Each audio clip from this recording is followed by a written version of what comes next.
Hello, my name is WordWorld, and here I'm going to be presenting my top interactive and engaging games and sites to use in the 21st century. So, my first pick is quizzes. In quizzes, the teacher just goes to the website quizzes.com, and there he'll find a lot of options that are there. The first option that the teacher has is to create his or her own quiz. In this case, if a teacher clicks, he'll create a new quiz or a new lesson. I love the lesson part of it because you can just have some slides, and then in those slides you can put some questions and so forth. And then the quiz, the new quiz is the one that a lot of people are used to, right? Besides creating, you can just go into the quizzes library and then look for some quizzes that people or other teachers have already created, and also you can look for on quiz library as well as the reports that you would have had.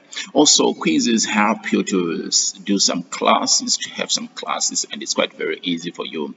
And all these are for free. You can also upgrade and get a paid version where you have a lot of functionality added onto your quiz. Blockade. Blockade is a web-based application that is very interactive, and then it will keep your students engaged throughout. You can use it for assessment purposes or as a lesson, and ensure that students answer the questions as you go on. What you have to do as a teacher is to just log on to Blockade.com, and when you get into this website, you get to this dashboard or the home page, whereby you will find create a set and discover sets over here. On creation of sets, what you're doing is you're making a lesson that is customized, that you think is just meant for your students, and then when you go to the discover set, you'll be able to discover some sets that were made by other teachers. So I'll just take a look at what we have over here. This is just like a repetition: play, discover, create, statistics, mark, and so on. Then this side we have news, my sets, favorites, which means you'd have like some blockades that you have said they are your favorites. Then my sets is just all those blockades that you have created. Then the homework, it means what you have given students this homework, the history, what has happened, what the number of blockades that you've given, and then you can refer to them. Like it shows you all the blockades that you've given your kids ever since, because you'd have logged in using your account, right? So I'm going to just quickly look at the discover sets part of it. That's where I'm going now. When you get to the discover sets, we have different got different ways or different blockades that you can have as a teacher. So here I'm going to just look at translation of function or topic, right? Then if you get to functions like this, I'm going to get to look at these. Then you can also look at your at your questions before you assign them to the students. At times as a teacher, you need to be very diligent in when you are dealing with things that are online. Does it really test what you want? Then if you are satisfied, you can play. Students can play on their own. They can just look at for this scheme, and then they play on their own. That is solo. And then host, that's where the teacher goes. And then if you click on host as a teacher, you're going to be directed to this site now, where you have different game modes. My students love crypto a lot. If you click on crypto, you will see that you can click on host to host the game. You can time it to say after 20 minutes, 7 minutes, and so forth. I need my students to have finished doing this. Or you can say, if you go on crypto, how many currents, what amount of cryptocurrency do you want your students to have had?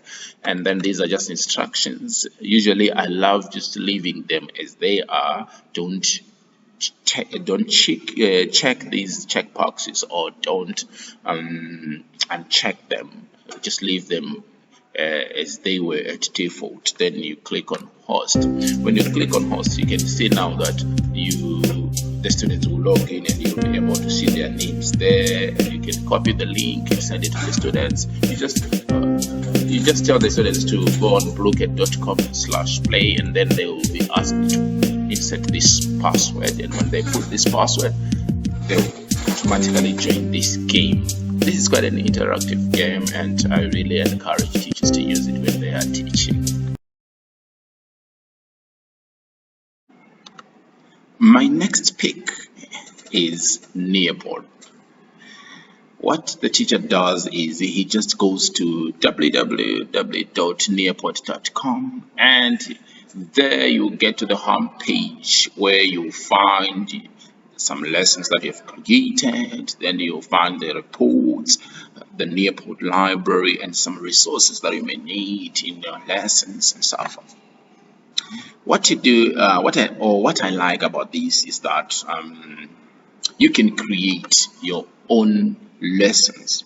You can create an activity, a video, Google Slides. Yes, it also works as an add-on in Google Slides, and you can make very interactive lessons. So if you go on to creation of lessons, you're going to see that here you now give the title to your lesson, then you can add the activity. You can see that we've got different content that you can put in your slides here, and for your own information, these are customized and they look very beautiful if you try to make slides using Nearboard. We have also these activities, time to climb. Oh, my students love this one, and they'll be seeing themselves climbing up and so forth.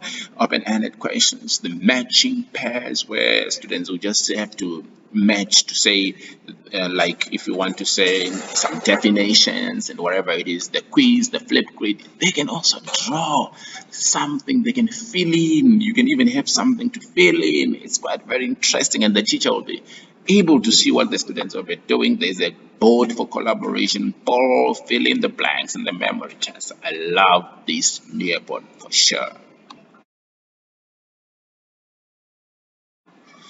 I have this next site, which is called the toytheater.com. Toytheater.com is what I would say a site that has got a lot of activities. We cannot finish them. There are plenty. Look at all these ones, and this is most ideal for the primary students, and mostly the lower primary students, because the activities are good, they are interactive, they've got different colors and so on. So you can have math activities, reading, art, music, some puzzles, some games, teacher tools, a lot of things that are there. This site is a must for every teacher, and I strongly recommend teachers to go into this site. It's quite a good site. The next site that I would love teachers to just take a look at is one called Multimeter. The only problem that I have with Multimeter is that most of its functionalities open when you subscribe or when you upgrade to a paid version. The free version has got some limited functionalities, but what you can do is you make your presentations, and here you can see that I've got my own presentation that I have here. There are some templates. From the templates you find what the other teachers have already created, and there are templates on business meetings, education, some quizzes, icebreakers, polls, surveys, fun and games, and you can make your lessons be very interesting. I want to tell you that Gone are the days when students get bored in class and the teacher will be busy lecturing. No, the lecture or the banking concept is no longer ideal in the 21st century.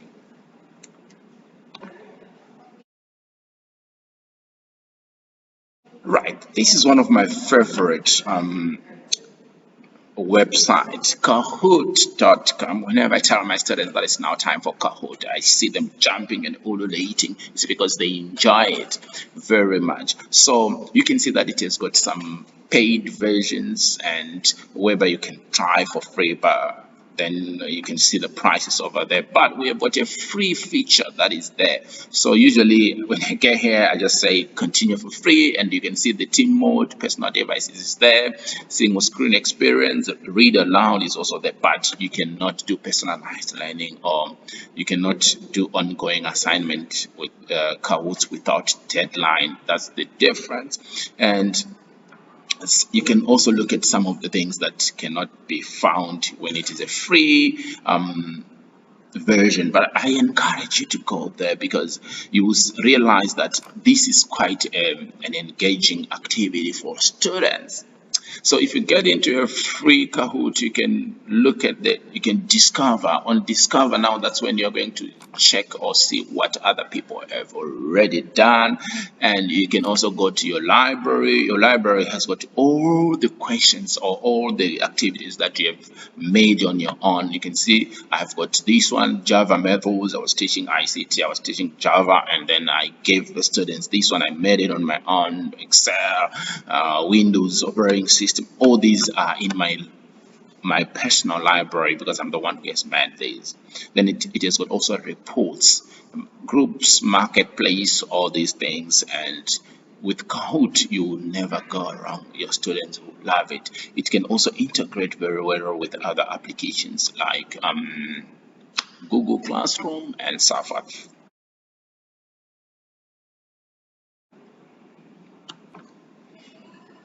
Hello, my next pick is one called WordWorld. WordWorld, just go to www.wordworld.net.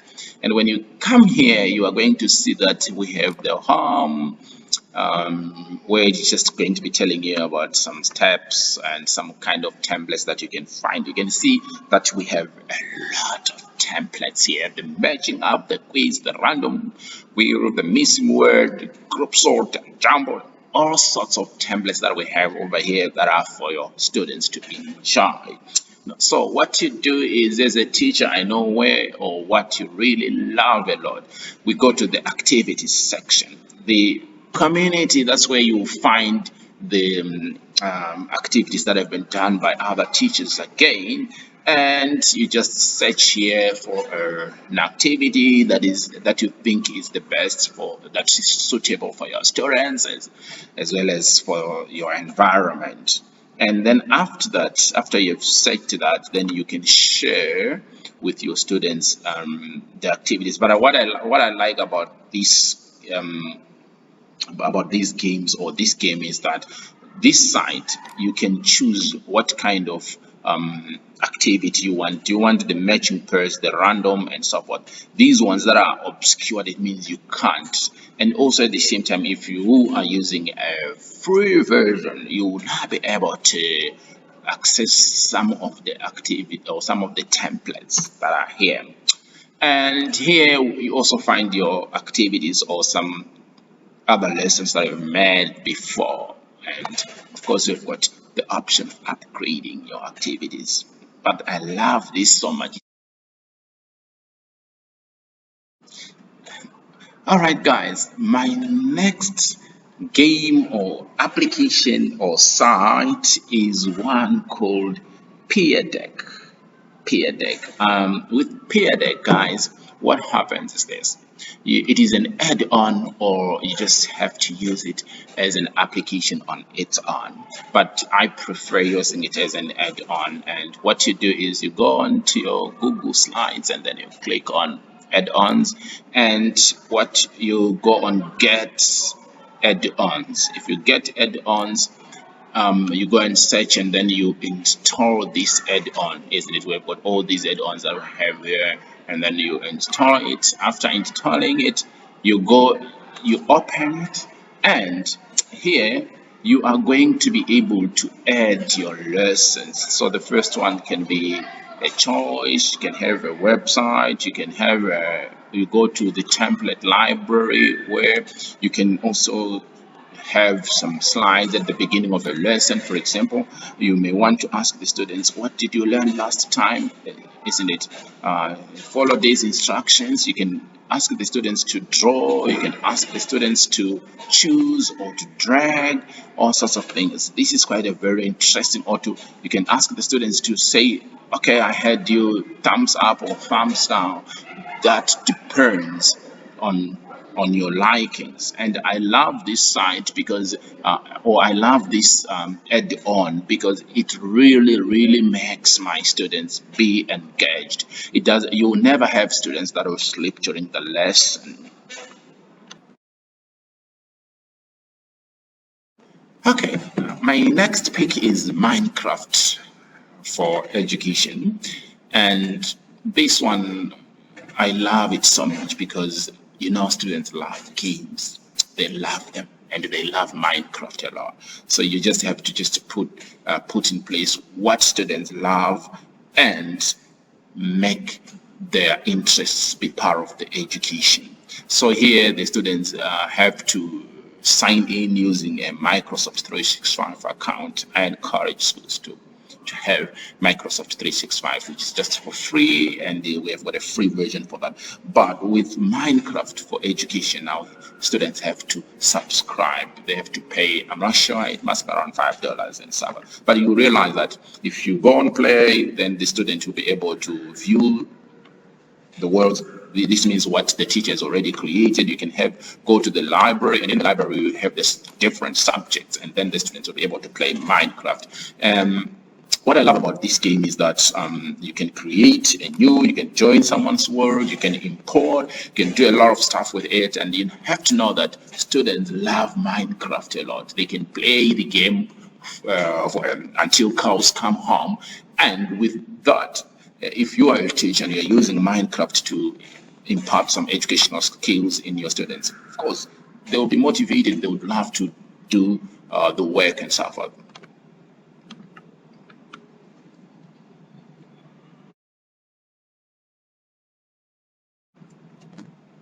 A website called Formative. Some people call it Go Formative.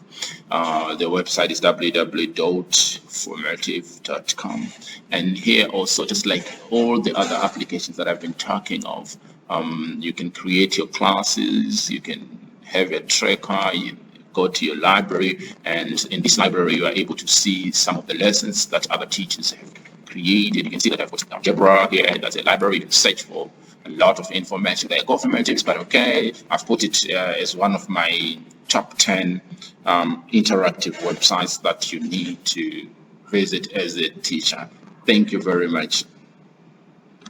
Thank you, guys. I hope you have enjoyed or you have liked this. Please don't forget to subscribe to my baby channel. It's just a new channel that I'm trying to develop. Thank you.